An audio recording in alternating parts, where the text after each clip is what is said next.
পরিবারের নামে থাকা 808 স্থাপনার নাম পরিবর্তন। সাবেক 3 ইসির ফাঁসির দাবিতে বিএনপির বিক্ষোভ।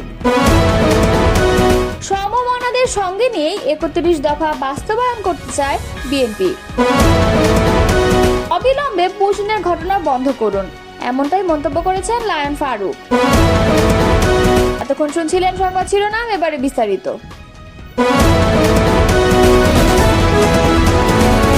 আওয়ামী লীগ সরকারের 16 বছরের শাসন আমলে দেশের 977টি অবকাঠামো ও প্রতিষ্ঠান ক্ষমতাচ্যুত প্রধানমন্ত্রী শেখ হাসিনা, তার পরিবার এবং আওয়ামী লীগের রাজনৈতিকদের নামে নামকরণ করা হয়েছিল।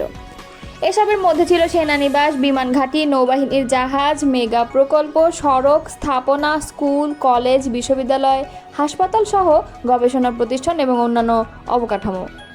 বৃহস্পতিবার প্রধান উপদেষ্টার দপ্তর থেকে পরিচালিত ফেসবুক পেজে প্রকাশিত এক বার্তায় এ তথ্য জানানো হয়। বার্তায় আরও বলা হয়, 2024 সালের 5 আগস্ট আওয়ামী লীগ সরকারের পতনের পর থেকেই এসব সরকারি স্থাপনার নাম পরিবর্তনের প্রক্রিয়া শুরু হয়। শেখ হাসিনা, বঙ্গবন্ধু ও আওয়ামী লীগ সংশ্লিষ্ট অন্যান্য নাম সরিয়ে ফেলে জেলার নাম কিংবা ঐতিহাসিক প্রেক্ষাপটে নতুন নামকরণ করা হচ্ছে। প্রধান উপদেষ্টার দপ্তর জানিয়েছে, ইতোমধ্যে বেশিরভাগ স্থাপনার নাম পরিবর্তন করা হয়েছে এবং অবশিষ্টগুলোর নাম পরিবর্তনের কাজ প্রক্রিয়াধীন। এছাড়া বার্তায় দাবি করা হয়, বিভিন্ন স্থানে শেখ মুজিবুর রহমানের মুরাল ও ভাস্কর্য অপসারণ করা হয়েছে। ফেসবুকের বার্তায় আরও উল্লেখ করা হয়, রাজধানীর বঙ্গবন্ধু এভিনিউয়ের নাম পরিবর্তন করে বুয়েট ছাত্রলীগের হাতে নিহত আবরার ফাহাদের নামে শহীদ আবরার এভিনিউ লেখা হয়েছে। একইভাবে 2024 সালের 5 আগস্ট সরকারের পতনের দিনই ঢাকার গুরুত্বপূর্ণ এক্সপ্রেসওয়ের নাম পরিবর্তন করে জাতির পিতা ইব্রাহিম এক্সপ্রেসওয়ে করা হয় বলে বার্তায় দাবি জানিয়েছে। সাবেক 3 নির্বাচন কমিশনারের ফাঁসির দাবিতে কুড়িগ্রামের উলিপুরে বিক্ষোভ সমাবেশ করেছে বিএনপি। আজ বৃহস্পতিবার পৌর শহরের কেন্দ্রীয় শহীদ মিনারের পাশে এই সমাবেশ অনুষ্ঠিত হয়। যুবদল নেতা আলমগীর হোসেনের সঞ্চালনায় সমাবেশে বক্তব্য দেন উপজেলা বিএনপির সদস্য সচিব হায়দার আলী মিয়া, যুগ্ম আহ্বায়ক আব্দুর রশিদ সরকার এবং এরশাদুল হাবিব নয়ন, পৌর বিএনপির সদস্য সচিব সোলাইমান আলী সরকার, যুবদলের আহ্বায়ক তৌফিকুর রহমান লাবলু, মহিলা দলের নেত্রী রিনা বেগম এবং ছাত্র দলের আহ্বায়ক মাহমুদুল হাসান বিপুল প্রমুখ। এ সময় বক্তারা সাবেক 3 নির্বাচন কমিশনার কাজী রকিবউদ্দিন আহমদ, নুরুল হুদা এবং হাবিবুল আওয়ালের দৃষ্টান্তমূলক শাস্তি দাবি করেন। তারা বলেন, 2014, 18 ও 24 সালে এই 3 নির্বাচন কমিশনার দেশের মানুষের ভোটাধিকার বঞ্চিত করে। বিতর্কিত ও একতরফা নির্বাচনের মাধ্যমে ফ্যাসিস্ট হাসিনাকে দানবে পরিণত করেছিল। ওই 3 নির্বাচনে মাঠ পর্যায় সহ যারা প্রহসনের সঙ্গে জড়িত ছিল তাদের সবার বিচার দাবি করছি। সমমনাদের সঙ্গে নিয়ে বিএনপি 31 দফা বাস্তবায়ন করতে চায়। বৃহস্পতিবার গণ অধিকার পরিষদের সঙ্গে বৈঠক শেষে এ কথা জানান বিএনপির স্থায়ী কমিটির সদস্য আমির খসরু মাহমুদ চৌধুরী। এদিন বিকালে রাজধানীর গুলশানে চেয়ারপারসনের রাজনৈতিক কার্যালয়ে বিএনপির লিয়াজো কমিটির সঙ্গে গণ অধিকার পরিষদের এ বৈঠকে চলমান রাজনৈতিক পরিস্থিতি, জাতীয় সংসদ নির্বাচন সহ নানা ইস্যুতে আলোচনা হয়। বৈঠক শেষে এক প্রশ্নের জবাবে আমির খসরু আরও বলেন, দুপক্ষই অত্যন্ত সন্তুষ্ট যে ফেব্রুয়ারিতে নির্বাচনের দিনক্ষণ মোটামুটি একটা ঘোষণা আসছে। এই ঘোষণার পরিপ্রেক্ষিতে আগামী দিনগুলোতে ঐক্যবদ্ধভাবে এগিয়ে নির্বাচন পরবর্তী সময় সংস্কার ও 31 দফা বাস্তবায়ন করা হবে। আরেক প্রশ্নের জবাবে তিনি বলেন, এই মুহূর্তে যে আলোচনা হচ্ছে, লন্ডনে প্রধান উপদেষ্টা ডক্টর মোহাম্মদ ইউনূসের সঙ্গে বিএনপির ভারপ্রাপ্ত চেয়ারম্যান তারেক রহমানের যে বৈঠক হয়েছে, আমাদের সঙ্গে যারা দীর্ঘ সময় আন্দোলন করেছে এবং যারা ত্যাগ স্বীকার করেছে তাদেরকে আমরা যত অগ্রগতি হয় সেগুলো শেয়ার করি এবং সিদ্ধান্ত নিই। আজকে লন্ডন বৈঠকের বিষয়ে আমরা শেয়ার করেছি। সংস্কার প্রসঙ্গে এক প্রশ্নের জবাবে আমির খসরু বলেন, এটা নিয়ে বিতর্কের কোনো সুযোগ নেই। প্রধান উপদেষ্টা ডক্টর মোহাম্মদ ইউনূস বলেছেন, বিএনপির ভারপ্রাপ্ত চেয়ারম্যান তারেক রহমানও বলেছেন, প্রায় সব রাজনৈতিক দলের মধ্যে একটা ঐক্যমত্য আছে, সেটা হচ্ছে ঐক্যমতের পরিপ্রেক্ষিতে যে কয়েকটা সংস্কার করা সম্ভব সেই কয়েকটি সংস্কার হবে, তার বাইরে যাওয়ার কোনো সুযোগ নেই।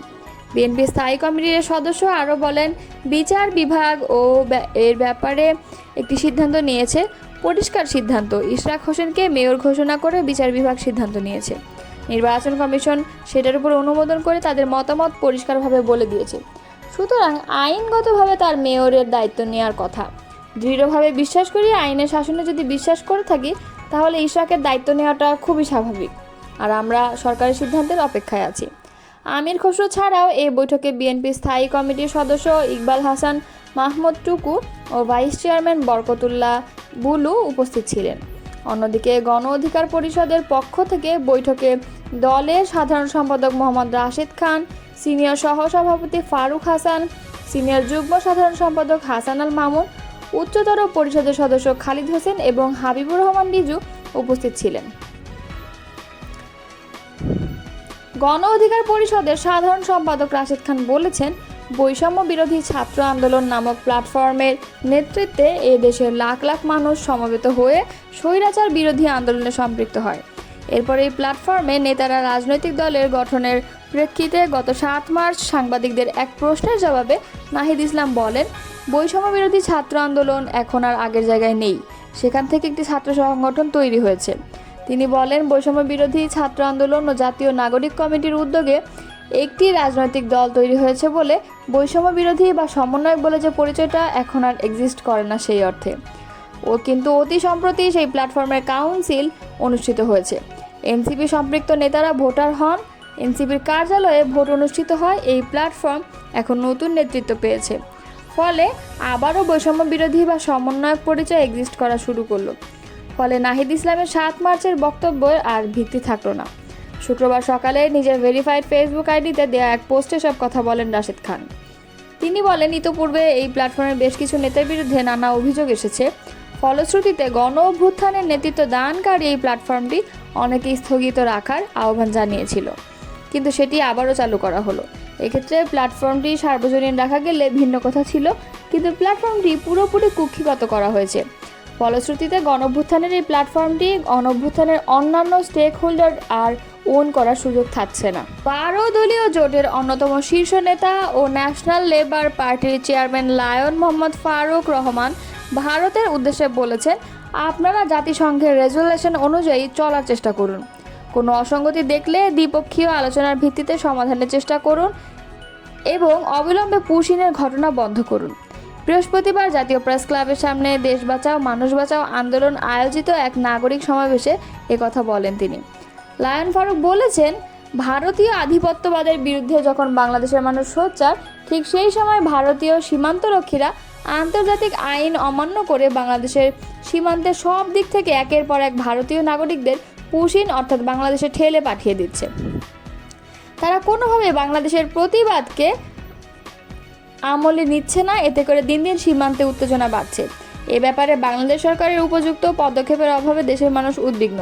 এমনিতে লাখ লাখ রোহিঙ্গাকে নিয়ে বাংলাদেশের চাপের মধ্যে রয়েছে, তারপর নতুন করে আবার এই পুশিনের ঘটনা উদ্বেগ আরও বাড়াচ্ছে। দেশ বাঁচাও মানুষ বাঁচাও আন্দোলনের সভাপতি কে এম রাকিবুল ইসলাম রিপনের সভাপতিত্বে নাগরিক সমাবেশে প্রধান অতিথির বক্তব্য দেন বিএনপি ভাইস চেয়ারম্যান শামসুজ্জামান দুদু। অনুষ্ঠানে আরও বক্তব্য দেন বিএনপি চেয়ারপারসনের উপদেষ্টা হাবিবুর রহমান হাবিব, সাবেক এমপি শামীম কায়সার লিঙ্কন, কৃষক দলনেতা শাহজাহান মিয়া, সম্রাট জিয়াউর রহমান, সমাজ কল্যাণ পরিষদের সভাপতি এবং বরগুনা জেলা ন্যাশনাল লেবার পার্টির সভাপতি শ্রমিক নেতা আবু সালেহ প্রমুখ।